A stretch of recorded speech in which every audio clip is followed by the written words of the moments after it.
Welcome, ladies and gentlemen, to a brand new Let's Play on the game Tyranny by Paradox Interactive. I believe there is a developer to it, and I can't actually this exact second remember it, so I do apologize, developer, but I am looking forward to playing your game. So let's get into it.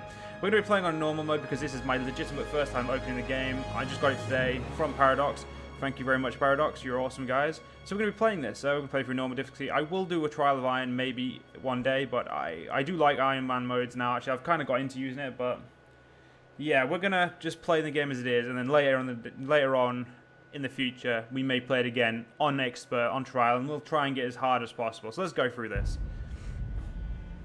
So this is a very RPG, classical styled RPG. It looks very amazing, and I've heard only glowing reviews. I haven't actually heard a bad review about this game, which just makes me want to play it even more. So I am looking forward. I've got my drinks in big bottles, unfortunately, but I've got them ready. So let's get a session of this done, a few hours, and yeah, but I'm going to be quiet for the scene. For over 400 years, the armies of Kairos the Overlord have swept across the known world. All who stood against them fell before their might. Even the Archons, women and men of immense power, were forced to kneel, chained to the Overlord's will. Now Kairos' final conquest has come to our corner of the world, and two of the Overlord's armies compete for the honor of taking our lands. The elite disfavored, and the teeming horde of the Scarlet Chorus. The voices of Nerat, spy master and archon of secrets, guides the fierce and undisciplined masses of the Scarlet Chorus. With each battle, the Scarlet Chorus grows stronger, as the defeated are given a simple choice: serve or die. Graven Ash, Archon of War and the Overlord's most loyal general, leads the disfavored. Though small in number, Kairos' ironclad legion has never met true defeat in open battle. Watching over the two generals is Tunon, the Adjudicator, Archon of Justice, eldest of Kairos' minions. Tunon brings Kairos' laws to newly conquered lands, aided by the Fatebinders, judges and executioners of the Overlord's laws. You were among the youngest of the court of Fatebinders when Kairos' armies came to our lands. How could we have known that the fate of thousands would rest in your hands?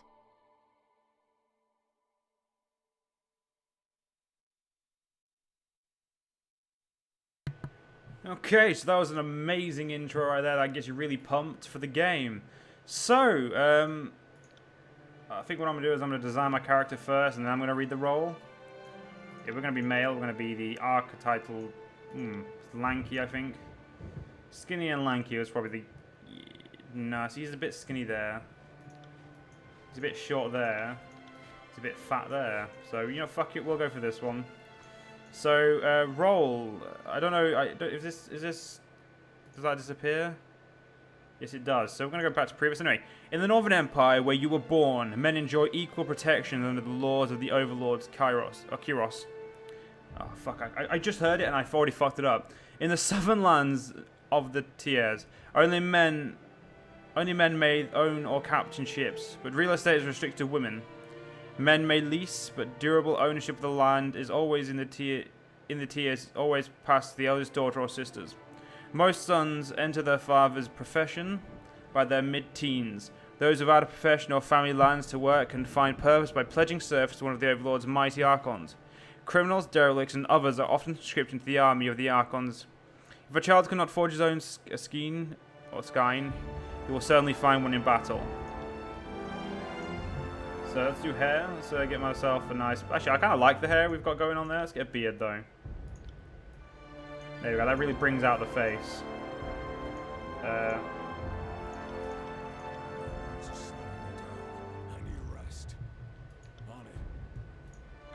So it seems the sound for the voice I did not do very well, is not high enough, so I'm going to have to edit that when we get into the game. So for now, I'm just going to have to listen very well.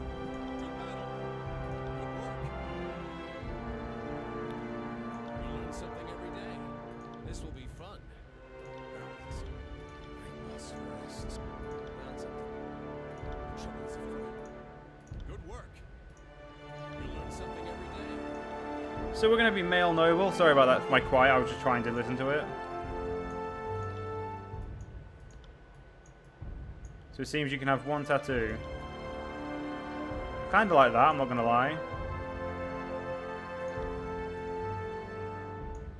I do not like the fact that I have it on the back of my leg there. That's a bit too well, that's a bit, yeah.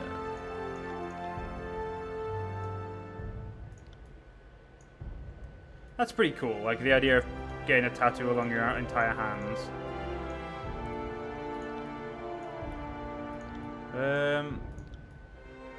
Oh yeah, no, we don't want tattoos on the face. I think I'm gonna go for this, and I want the black and a red. There we go, that's bitchin'. And portrait. So I'm gonna be, I don't know what I'm gonna be. I haven't really looked into the classes too much, but one of these, I'll just pick whichever one I think looks the best. Which would be this one. So we're gonna go with that. Let's go to the next. How did you join Kyros's army?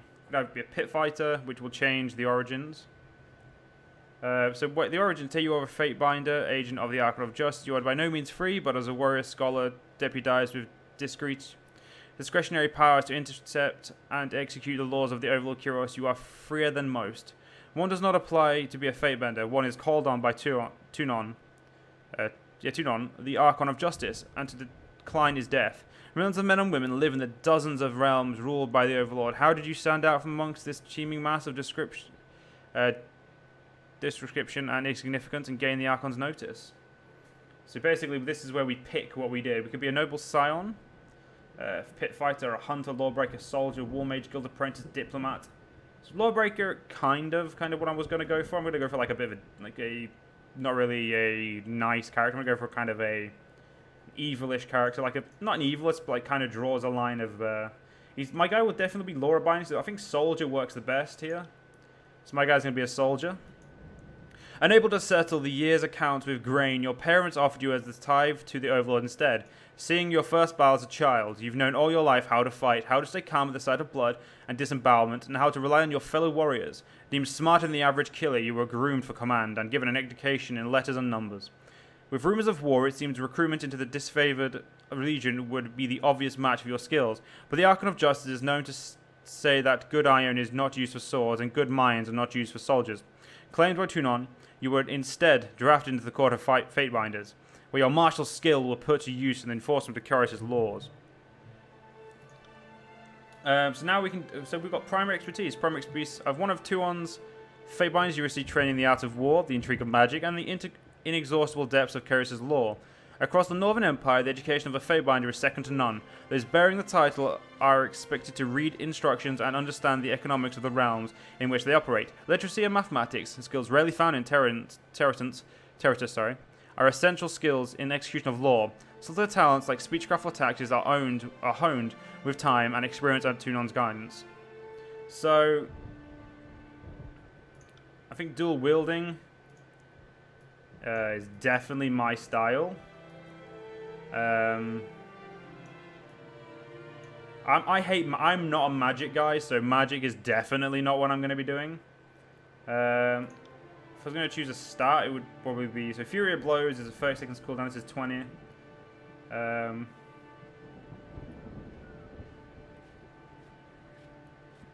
So I kind of feel like I like Slice better. Because this seems to be overall just a better. So I think we're going to go for Slice. Yeah, it gives them bleeding as well.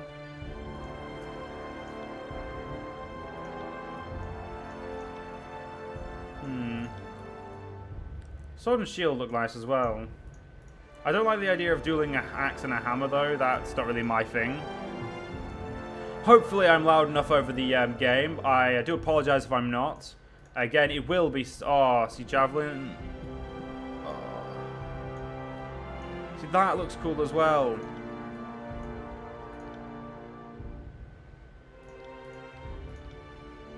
So I get Subterfuge with this. Dual wield, parry. Gives you the advantage of versatility. Each weapon can deal different types of damage. That is true.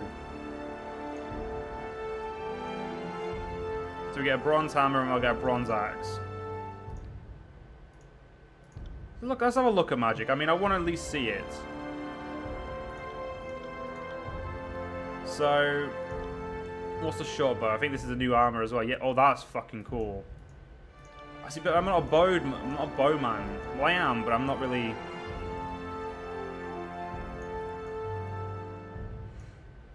No, I think I'm gonna go for.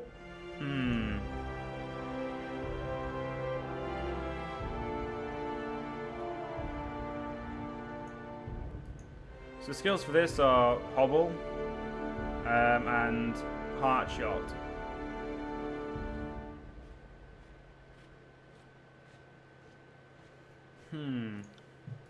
Sword and Shield also works very well for me as well. I like being a tanky type guy.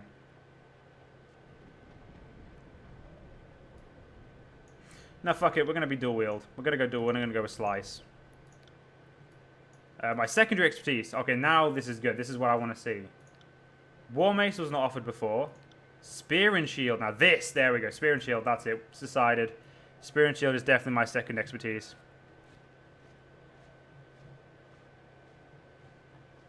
Yeah, fuck it. Spear, definitely.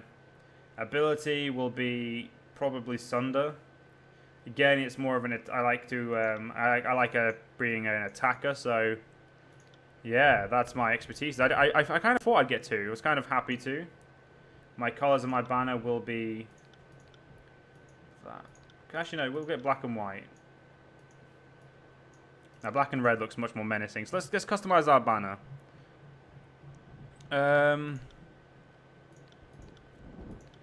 What do I want?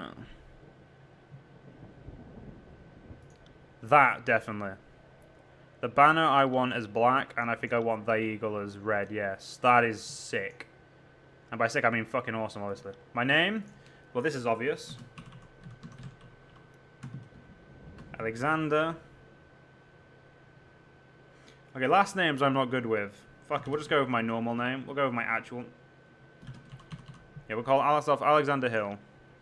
So now we have points to place. So Vitality are not as important as Quickness and Finesse. I'm going to put what? Actually, I'm not going to put any into Vitality. I'm definitely going to put it like that, and I have one more point now.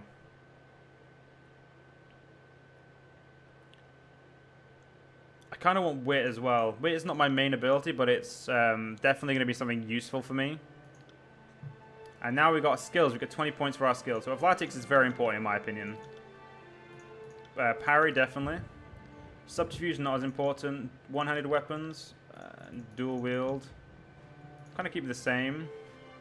Dodging, again, a skill that I would be very interested in. And lore. Ability to decipher information put together. See, we'll get some lore as well. Actually, no, fuck it. We'll get some subterfuge. So we'll get those skills. Those are the skills we're going to go up for now. Conquest. How do you want to continue? Selecting Conquest allow you to play through Curse's Conquest of the tiers. Choosing how your character was involved in the invasion. This gives you the most control over the starting state of the game and how other factions will react to your character. Yes, we'll do Conquest.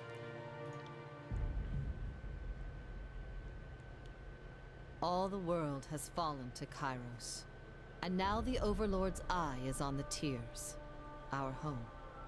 The last corner of the world free of Kairos' reign.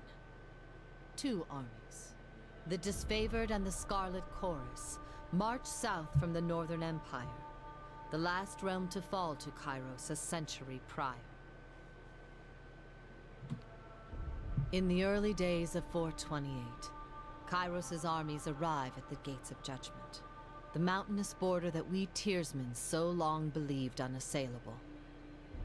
Unable to agree on a unified plan of defense, the various leaders of the tiers sit and wait for each other to deal with the conquerors. Until it's too late.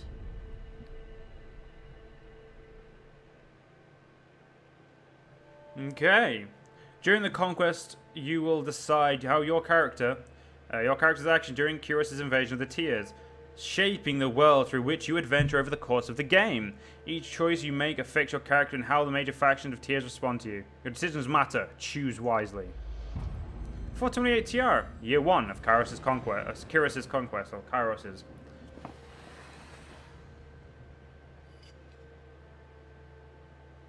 The Bastard City.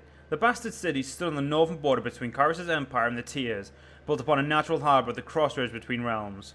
The city was a nexus of commerce. To the Tiers, it was a centre of all wealth.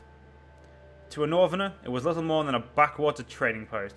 Its symbolic status as a gateway to the continent made it a natural first target for Kyros's military conquest.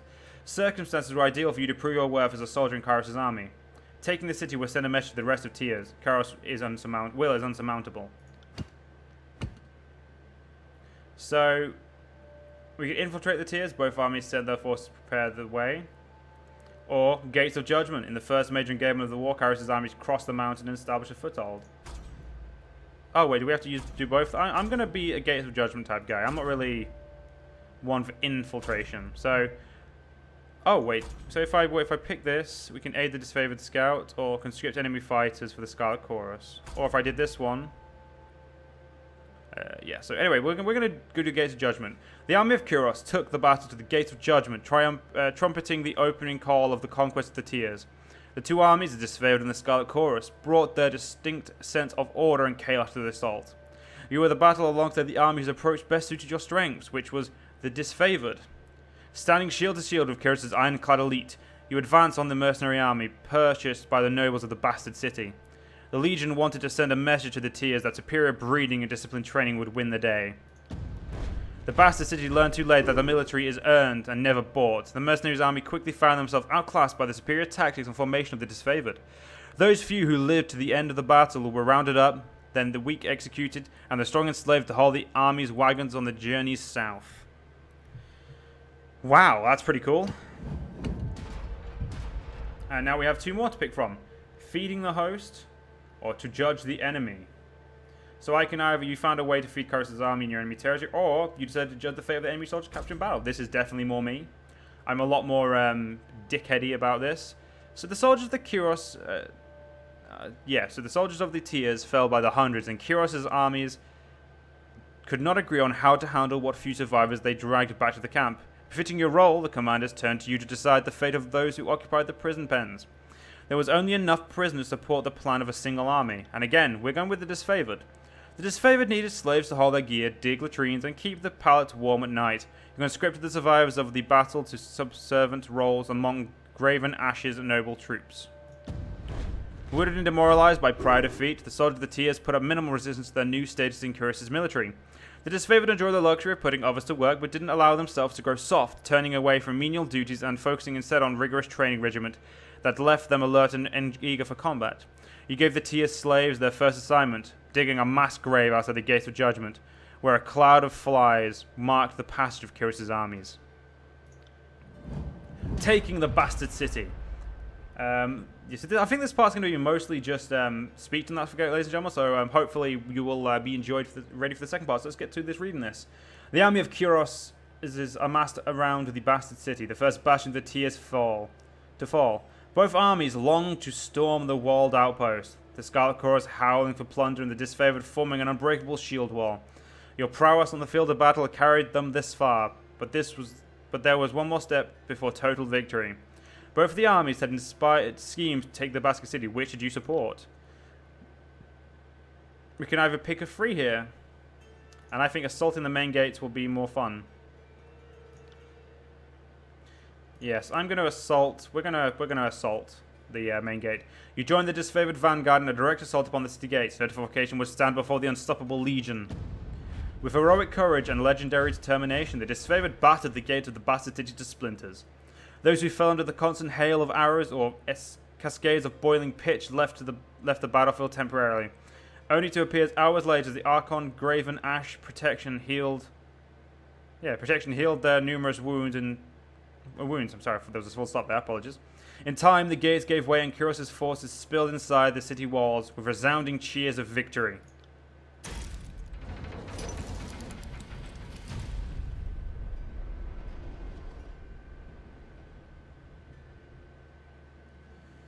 So, ladies and gentlemen, we will continue the setup for the campaign in the next part. I hope you guys have enjoyed the first part, and I will see you guys in the next part. See you guys then.